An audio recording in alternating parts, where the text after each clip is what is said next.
Hey there, it's Rachel Mullins, the host of Hashtag No Filter Fridays on Public House Media.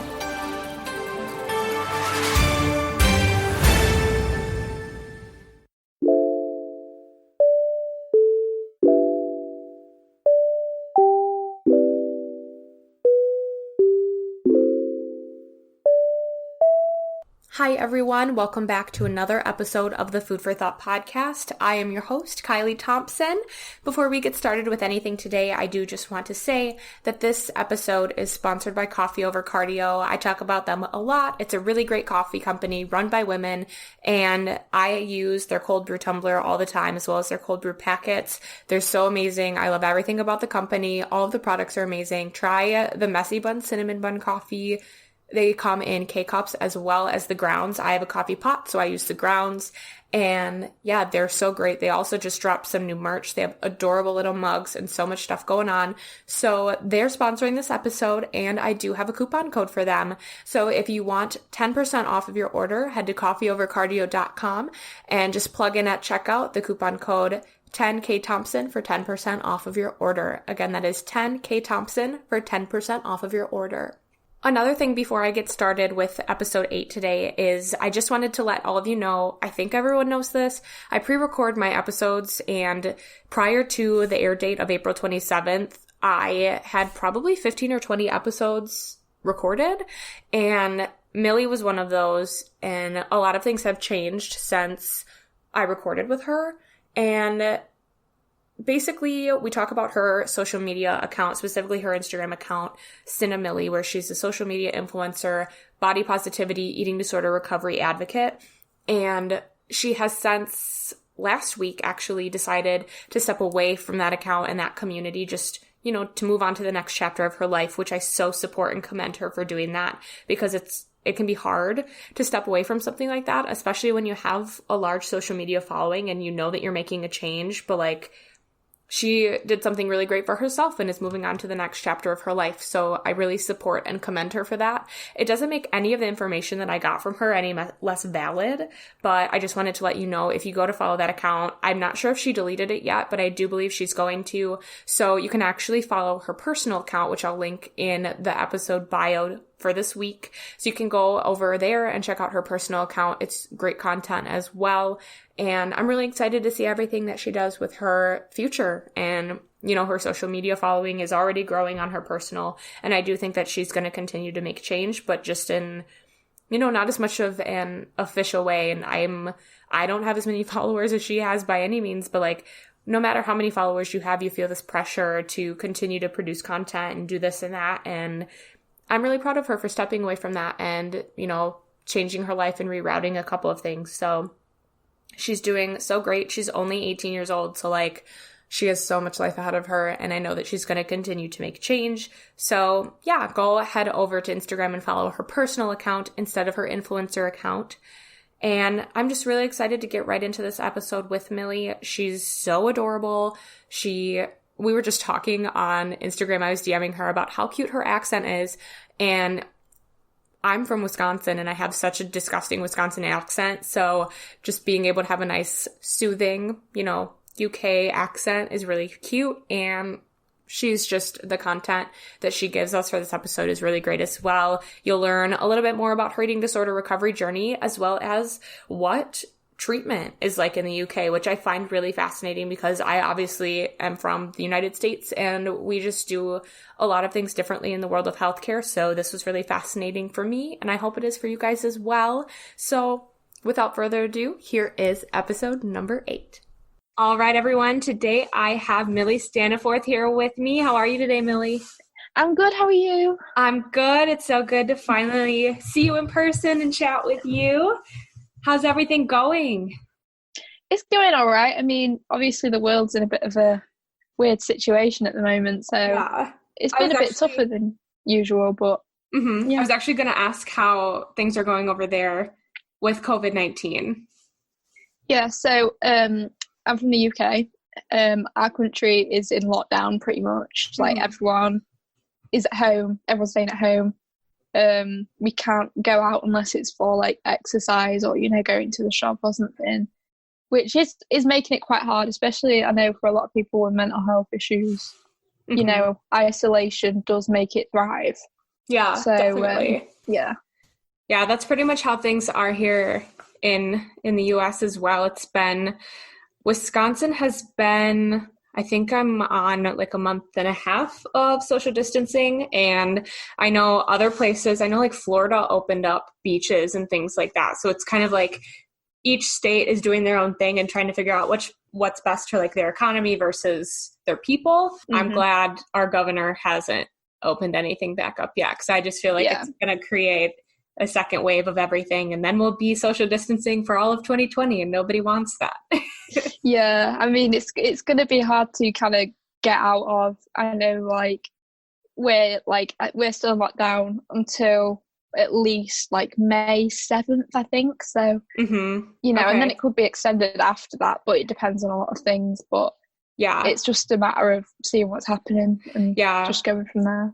Our governor said it was originally the 24th of April, so it should be tomorrow, but then he extended it to May 26th. So yeah, I'm hoping, fingers crossed, that will be the for sure day that we can go out and be normal again, because I miss it. But yeah, definitely, I do too.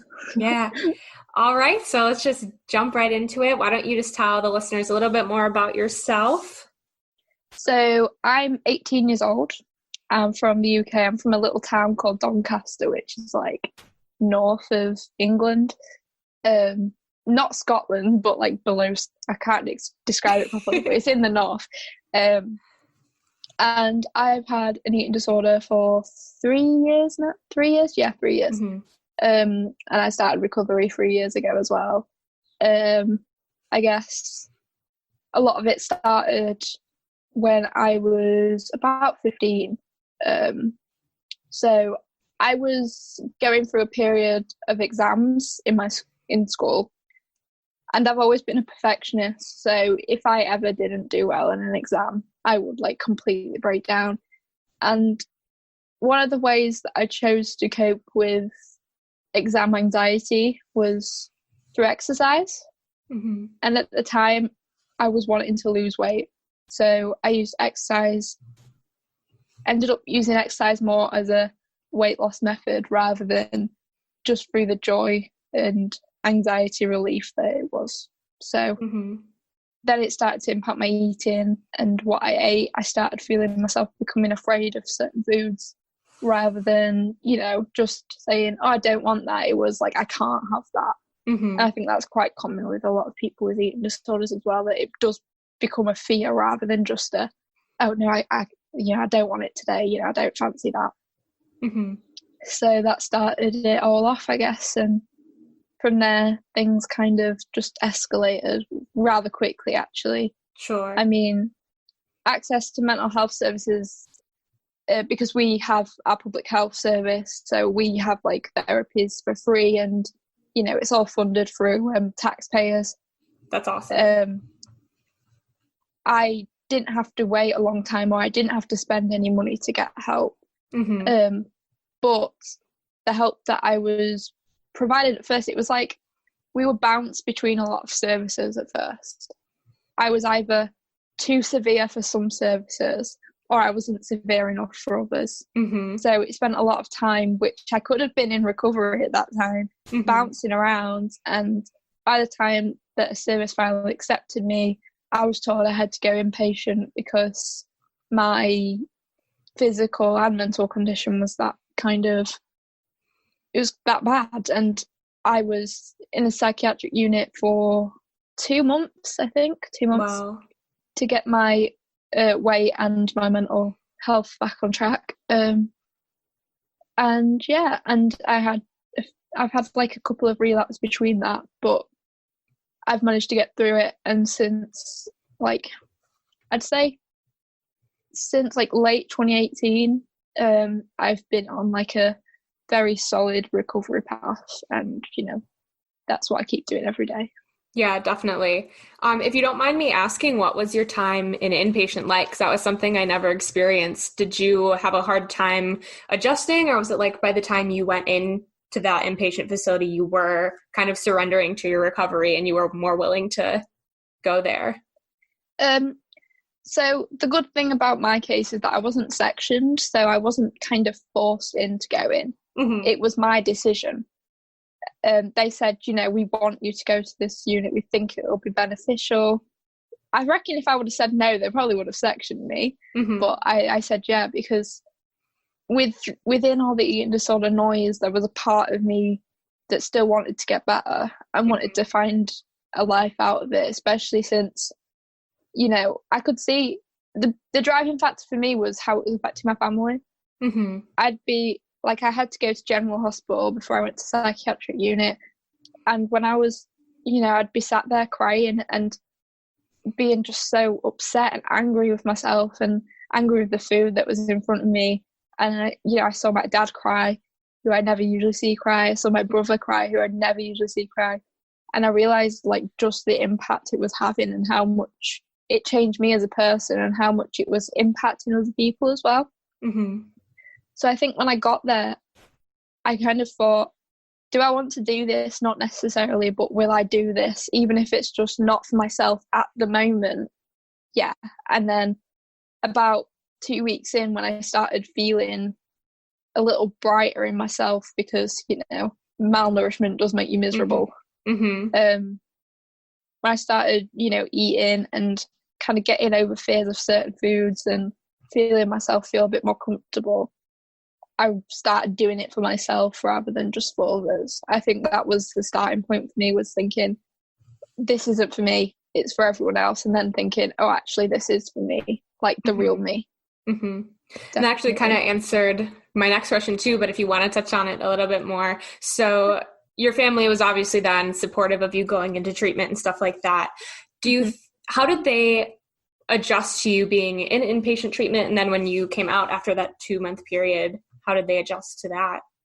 So one of the biggest issues that we have in the UK around eating disorder units is that they are rather scattered around the UK. There's usually one in every single region. So I'm from South Yorkshire. There is 1 or 2 in South Yorkshire. Mm-hmm. But the nearest one to me was about 30 minutes away. But because the beds were full, I had to go to one that was an hour away. So I guess it was hard for my parents because they couldn't be by my side all the time. Mm-hmm. And for me, I'd never really been away from home for a long period of time, never mind in a place full of strangers and people watching you constantly. Mm-hmm. So I think for them it was hard because they didn't have their little girl at home all the time. And, they'd contact me via FaceTime. They came down every single day, drove an hour every single day to get there and drove an hour to get back. Every single night they used to come and see me. So I think for them it was hard to adjust because, they weren't able to see me 24/7 like they used to. Mm-hmm. They weren't able to say good morning to me when I woke up and got out of bed and just I just went back to him because I was too tired. Mm-hmm. And we weren't eating together as a family like we used to and stuff like that. So yeah, I think it was hard for them in that sense, but at the same time they knew that it was the best thing for me. Right. Yeah. And then when I got home, it was it was quite regimental when I got home, because obviously a lot of the stuff from inpatient that my parents and I both learned was very a very regimental routine, eat at these certain times, mm-hmm. Plate up your meal in this certain way. So at the start it was quite rigid. It felt it didn't feel like I was still in the unit because I was obviously at home, but it did feel a lot of it was taken with me. Mm-hmm. And I think my family wanted to kind of grasp onto that at first to kind of make the adjustment back into a normal life a little bit easier. So sure. I think that they worked with that quite well as well. Mm-hmm. And after you came out of the inpatient treatment, did you continue with therapy or some kind of outpatient treatment too? Yeah, I have. We have a service connected to our National Health Service called CAMS, which stands for Child and Adolescent Mental Health Services. So basically they are mental health nurses or eating disorder specialists that work with people up to the age of 18. Mm-hmm. So at that time when I was out of the inpatient unit, I was 15 still. So I worked with them for 3 years, up until I turned 18, on stuff like we did cognitive behavioural therapy. We touched upon EMDR, and it was a lot to do with just talking about how I was feeling, which it was tough for me at first because I got out the inpatient unit and I felt a bit like, well, what happens now? Mm-hmm. Like, I bet, yeah. It was like I had this way of life and this routine that, yeah, I still adopted it at home, I guess, but it was like now I'd have to start transferring back into school and trying to build up normality. And I just kind of thought, what now? And I hadn't actually established a great connection with this outpatient team before I went inpatient because I barely saw them. So I had to kind of build up a trust as well. And that was hard for me because, I mean, I get anxious about telling people things, or well, I did.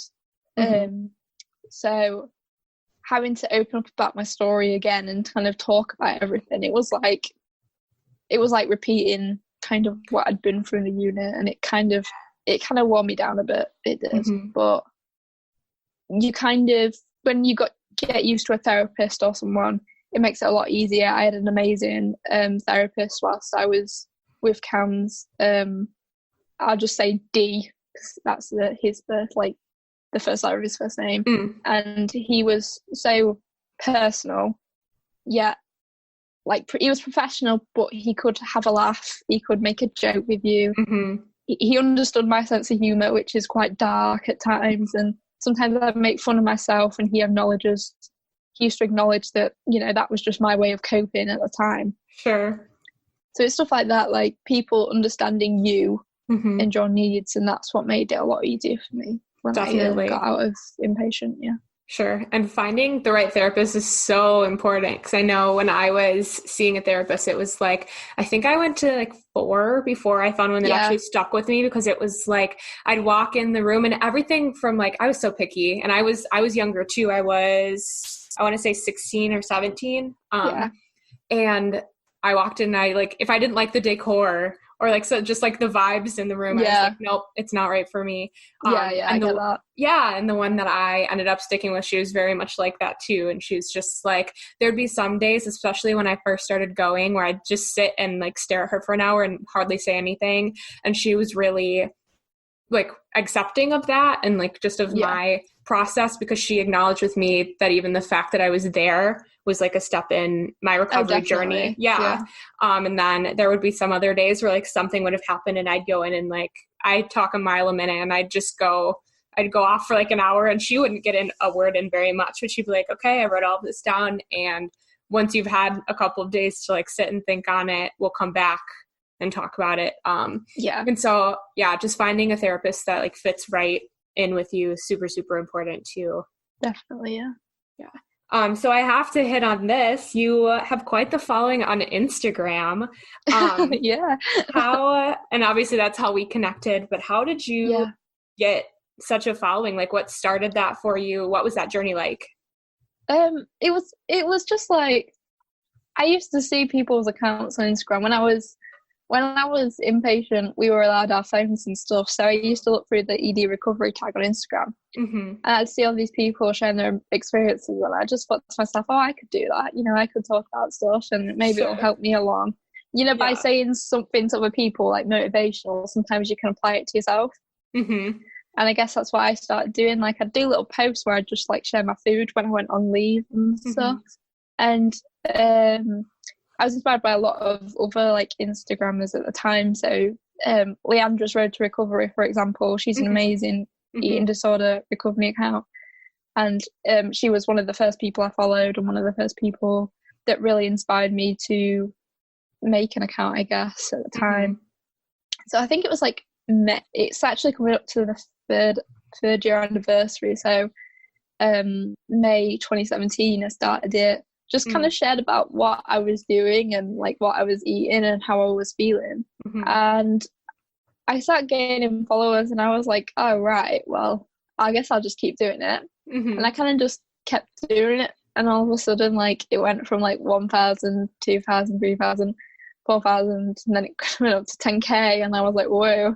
And then it went up to like what it is now, which is over 11.5 thousand. And it does kind of shock me sometimes, where I get messages and stuff saying, you're the reason why I started recovery, or your posts have helped me get through a relapse and stuff. And I'm just like, whoa, like to have that kind of reach where it's like, it's not just in my country as well, it's all around the world. Yeah, that's just crazy to me. Like the fact that I'm from a tiny little town in the UK, like it's like tiny, it's a little small town, so to like have that reach like worldwide, when I'm just an 18-year-old girl who is like, I'm a student and I have a barista job, like out of this life, like it's kind of crazy. So yeah, it's mental. Yeah, and it's been, I followed you for a little while too, and it's just been really cool to like see the reach that you've had. And it's something, I started the same way when I was looking for, I guess, kind of motivation to recover. It was at the time when Instagram was like just kind of becoming a thing, which makes me feel really old to say that. But I found like one account, and it was kind of the same thing. She just posted what she ate and how she felt. And for some reason that just resonated so deeply with me. And I was like, well, if she can do it, then I can do it too. And I can recover because she's doing great. And like, she was a little bit older than me, and actually she doesn't do it anymore, but I have her on like Snapchat and follow her personal accounts because I just felt such a connection with her. Oh, yeah, definitely. It was so cool for me to like watch her go to college and watch her do all these things. And like, even when I just follow her personal account right now, I can look back and be like, oh my gosh, I remember when you were in such a dark place, and now you've gone on and lived this amazing life and done all these really cool things. So people doing stuff like that, you might not think that it makes a difference, but it really truly does. And that's really cool that you've been able to do that. Yeah. Like I say, I think it was a weird turning point when I started seeing myself, like actually having an impact on people. Because one of the things, when I started recovering from eating disorder, all I wanted to do was help people who might be in the same position. I'm in like college, which is like, I know in the US, like high school kind of goes up till you're 18. Yeah. But for us, like when you're 16, you'll leave high school, you go to college, which is where you get like your A levels or something like that. Oh, okay. Which then leads to you going to like your version of college, which is our university, and getting a degree. Oh, okay. Okay. So it's kind of weird. And I'm studying health and social care because I want to go on and do a degree in psychology or mental health nursing. So I want to go on and help people. So for me, it was kind of my way of giving back what I've learned, I guess. Definitely. And, giving back to people, like the experience that I've had and how that can maybe show that there is a light at the end of the tunnel, definitely. For sure. And having that social media account and that following, do you ever feel like, are there days that you don't want to do it? Or are there days, I don't know, what is it like to be a quote unquote Instagram influencer? Like how does all of that affect you in your recovery journey? I think there's been times, there's a lot of like controversy around the Instagram community when it comes to recovery. There's a lot of negative press about it. And there's a lot of things, because once upon a time, Instagram was like a haven for pro-Annas and pro-Mia accounts. And I don't see much of that recently. But I think that sticks with a lot of people when you say, oh, I have an Instagram recovery account. They're like, oh, So I think accounts like, and stuff that like you're doing and accounts like mine and people like Leandra, what we're doing is kind of shifting the perspective. And that's usually what I think about every time I post. But there have been times where I've been a bit unmotivated. And it's a lot of the time where if I feel low in my recovery, I find it hard to say or maybe write posts saying, yeah, I'm struggling and say that there's a way out of it. Because sometimes I don't think that myself. It's when I get out of that mindset, I think, yeah, actually, I can say that there's a way out of it because I've just done it. I've just done that, Yeah, but definitely. There's not really been a time where it has affected my recovery in a negative sense, I guess. It's only ever made me more motivated. And seeing that people enjoy my content and what I put out there has definitely made me more motivated to recover than ever, really. So Yeah, definitely. yeah, it's been positive. Good, because I know I've talked to a couple other girls that like I'm involved in pageants. I'm in the Miss America organization, so I've been talking to a lot of girls that do that too. But there's one girl that was like, I mean, obviously she advocates for recovery and eating disorder awareness too, and she was like, some days I just feel like I'm faking if I do tell everyone that there's a light at the end of the tunnel and I'm not feeling it. But I think that it's so good for you that being able to say that like motivates you.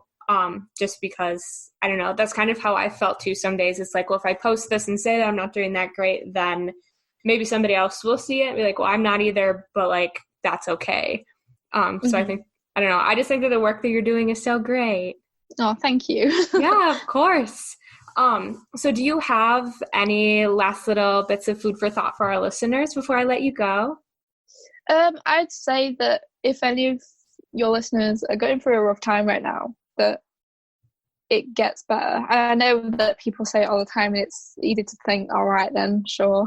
You know, I haven't heard that one before. Right. But it's true. Like, I went from a girl from this small town who was suffering, had to go to unit, and thought that, you know, there was no hope for myself. Like, I'd given up. Essentially, I'd given up. But sometimes there's just one part of your life which keeps you going, and you need to hang on to that one part. And from that, I mean, I passed those exams I was extremely anxious about. I got onto this amazing course, which will hopefully lead to me helping people in a professional way, as well as just on Instagram. You know, it's helped me. I mean, I have a partner who's amazing. I have amazing friends. It gets better. You just need to believe that it will. That's probably what I would say. Definitely. Yeah, well, you seem like you're doing so great. You're so fun to talk to. You're so cute. You're just so stinking cute. I remember when I was scrolling through your Instagram and like thinking about messaging you, I was like, oh my gosh, I can't wait to like see her. She's so cute. Yeah. I'm literally sat in this blouse and this little cardigan because I'm kind of cold, but I can't be bothered to close my window. So I'm just like wrapping up along. Yep. And I'm like, I was on like a little road trip last week, and so I feel like I'm still not recovered from that. Like, I almost feel like I have jet lag. I've never been on a plane, but I feel like I have jet lag from all this traveling. And I'm like, haven't showered. That's on my like list of to-dos. So you just look so cute. Oh, thank you. Yeah, of course. Is there anything else that you want to say? I don't think so. I think that's pretty much everything that I could say, I guess. Yeah. Sounds good. Thank you for letting me do this. It's been amazing. It's really amazing. Anytime. I definitely want to like recycle through some of my guests that I have on, and I feel like you'll be one of those. So I'm excited to talk to you again. That'd be in the amazing. Future. Yeah, I'd love that. All right, everyone, that is it for this week. Thank you so much for tuning in to another episode of the Food for Thought podcast. I will see you all next week.